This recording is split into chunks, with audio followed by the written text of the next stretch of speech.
प्रवीण जी, हम जानना चाहेंगे कि अब तक आपने अपने गांव के विकास के लिए, हित के लिए अपना कौन सा योगदान दिया है जिससे लोग और समझे कि भाई आप बहुत कुछ कर सकते हैं। सर, जैसे मैंने आपको बताया कि कुछ रास्तों का निर्माण हमने खंजों का कराया, प्राइमरी विद्यालय की मरम्मत करवाई।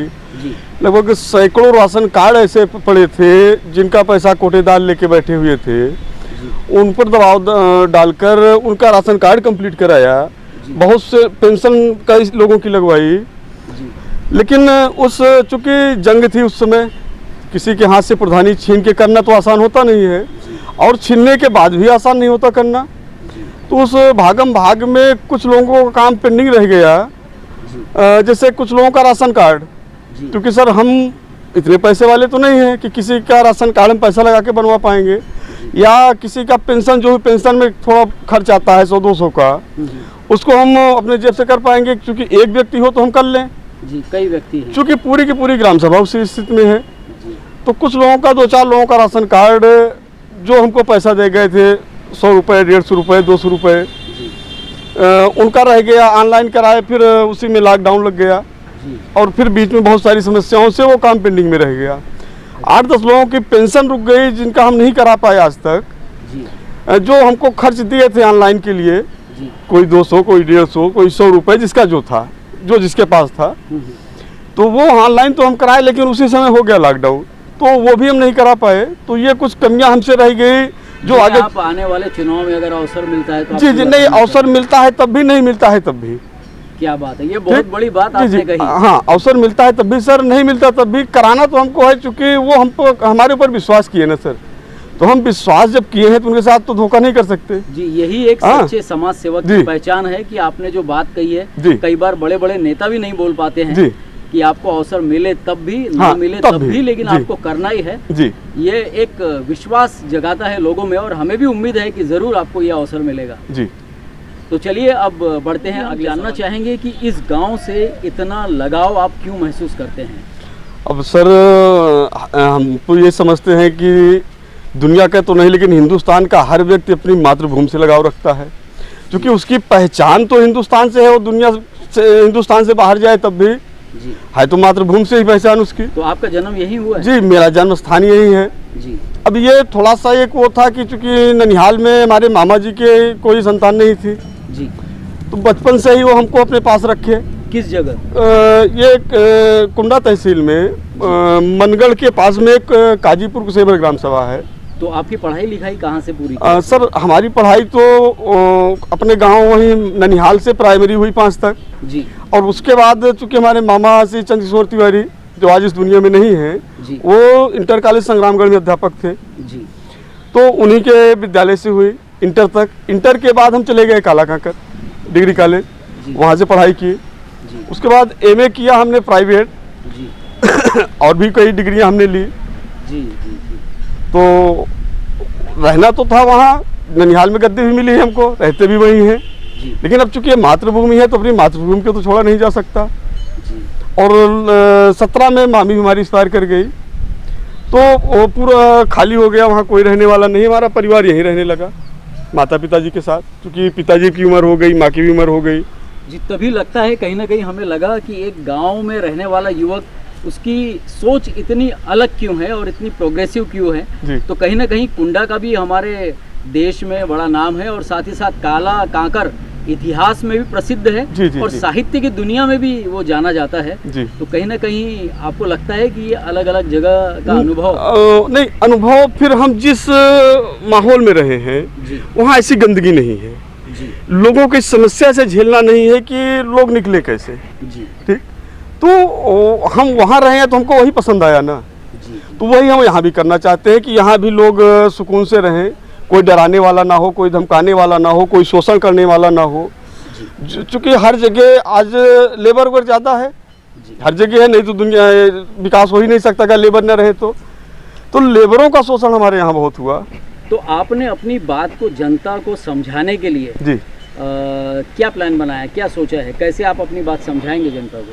अब वो समझाने का एक माध्यम तो हम ये चैनल के माध्यम से आए हैं जी, कि ये आज के ज़माने में ये एक ऐसा माध्यम है जो ज़्यादा से ज़्यादा लोगों तक आप अपनी बात पहुंचा सकते हैं कम समय में जी। और लोग समझ भी जाएंगे, क्योंकि जब लोग इसको सुनेंगे देखेंगे तब ज़्यादा एहसास करेंगे।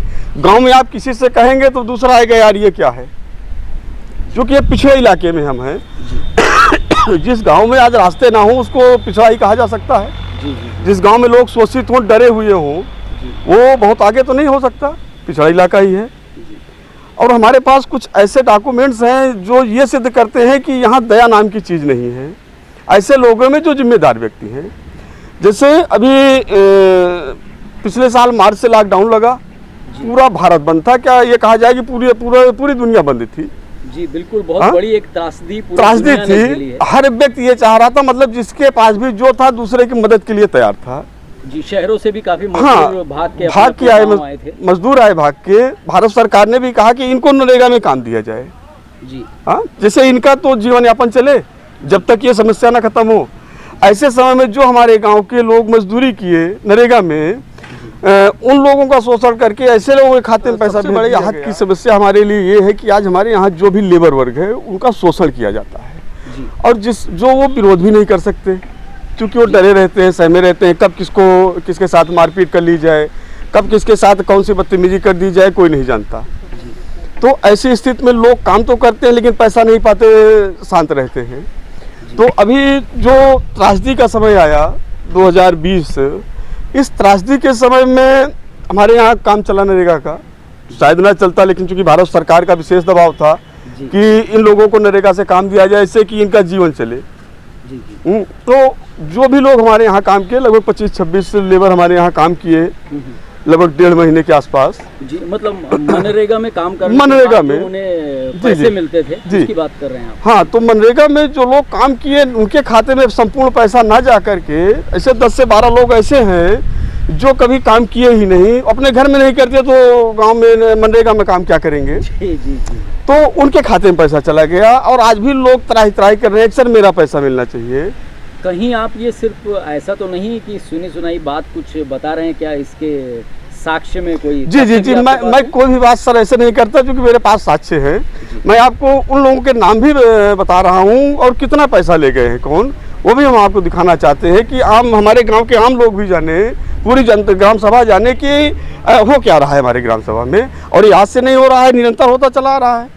तो क्या इसके बारे में क्या बता सकते हैं? जी, हमारे पास कुछ डॉक्यूमेंट्स हैं जो हम जिनका नाम पढ़ के बता रहे हैं आपको, कि जो ऐसे लोग हैं जो पैसा ले गए गरीबों का हक मार के। जी, हम चाहेंगे ज़रूर वो हमारे दर्शकों से शेयर करें आप। जी। इसके बारे में क्या सबूत आप दिखाना चाहेंगे? जी, हमारे पास नरेगा की वो लिस्ट है जिससे लोगों का पैसा पेमेंट जो हुआ है, पेमेंट लिस्ट है हमारे पास, जिनमें ऐसे लोगों का नाम है जो कभी काम ही नहीं किए हैं। अच्छा। जिनका नाम मैं लेके बताना चाहूँगा को, ऐसे कौन से व्यक्ति हैं जो समाज में तो सफेद पोश बने हैं, लेकिन सच्चाई उनकी क्या है। महामारी के दरमियान जो काम हुआ हमारे यहाँ नरेगा का, जबकि संपूर्ण विश्व बंद था, ऐसे समय में कुछ ऐसे सफेद पोश लोग हैं जो पैसा लेके चले गए उन गरीबों का जो गर्मी में धूप में खून पसीना अपना जलाए और आज तक पैसा अपना नहीं पाए। उनमें एक नाम हमारे पास है, ये राम आश्रय सनाप माताफेर, जिन्होंने 5628 रुपये लिया है, काम एक दिन भी नहीं किया। दूसरे हमारे यहाँ की एक लेडीज है फूला देवी, वाइफ ऑफ राजा राम, जो 4121 रुपये ले गई हैं। कभी ये शायद घर से ही ना निकलती हूँ, काम की तो बात छोड़ दीजिए। एक है उदय प्रसाद सनाफ रामकिशोर, ये ले गए हैं 1400 रुपये। सत्यनारायण सनाफ लहरी, ये ले गए हमारे यहाँ से 4623 रुपये। राजकुमार दुबे सनाफ ब्रिज नारायण, ये 8241 रुपये ले गए। अवधेश प्रसाद सनाफ राम समूच, कहने में थोड़ा सा शर्म भी लगता है, लेकिन अब चूँकि सफ़ेद पोश है, ईमानदार हैं, और हमारे यहाँ की ये बैकवर्ड के नेता भी कहे जाते हैं। और सबसे बड़ी चीज़ कि अपने पिता के नाम को शर्मसार कर रहे हैं, क्योंकि इनके पिता एक ब्लॉक प्रमुख रह चुके हैं, आज नहीं इस दुनिया में। आलीशान मकान, लाइसेंसी बंदूक इनके पास है, ट्रैक्टर इनके पास है, बोलेरो इनके पास है, और काफ़ी मात्रा में ज़मीन भी इनके पास है। ऐसे लोग ये ले गए हमारे यहाँ से 3417 रुपये उन गरीबों का। बहुत ही मतलब एक दुखद बात है कि गरीबों का हक सबल लोगों को मिला। जी। तीसरे हमारे यहाँ के एक ताराचंद, ताराचंद है तो लेबर ही, लेकिन कभी काम नहीं किए। ताराचंद सनाफ राम समूच ये 1407 रुपए ले गए। एक व्यक्ति हमारे यहाँ ये मनोज दुबे सनाफ सूर्य नारायण ये 4221 रुपए ले गए। ऐसे सफ़ेद पोश हैं ये हमारे यहाँ के जो गरीबों का हक ले लिए हैं। आज भी गरीब त्राही त्राही कर रहे हैं। अब इनके सामने क्या समस्या है? समस्या ये है कि गरीब है।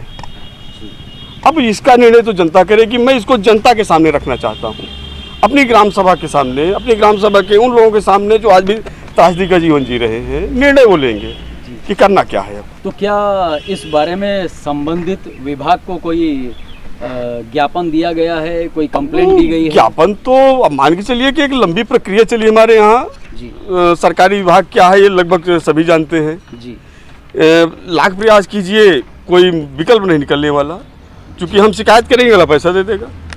तो इस प्रकार की त्रुटि भविष्य में ना हो इसके लिए जी, इसके लिए हम स्वयं मैदान में आए हैं कि इनका हनन ना हो, इनके अधिकारों का हनन ना हो, ये स्वतंत्र जीवन जिए और जो भी अपना खून पसीना जलाए उसका हक इनको मिले जी। तो चलिए, आपकी एक अच्छी भावना है, अच्छा एक आपका विचार है जी। तो हम उम्मीद करते हैं कि आप अपने इस सद्विचार में और सत् प्रयास में ज़रूर सफल हों। धन्यवाद।